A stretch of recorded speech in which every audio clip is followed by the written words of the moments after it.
So part of what will be your business plan is what we're going to talk about, and I've labeled this the funding plan. But essentially, we talked a lot about investors and the different avenues you have. You need to put together and really think about, okay, what are the avenues I'm going to pursue?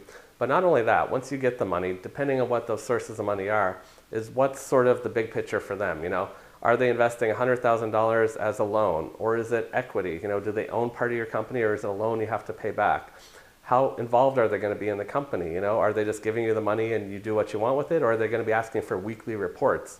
Do you have to pay interest on this money? Do you get it in tranches? A lot of times, the bigger investments, so say you found an investor for $1 million. Well, they might not just transfer you $1 million. They might give you $100,000, and you have to show where you spent it before you get the next $100,000.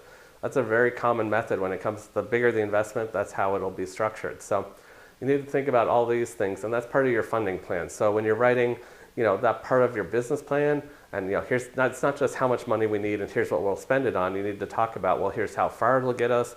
Here's what we project. Here's when we expect we can offer a return on that investment. And here's in case of any contingencies, here's what our plan is. So there's lots that goes into a funding plan as well. So really think through that.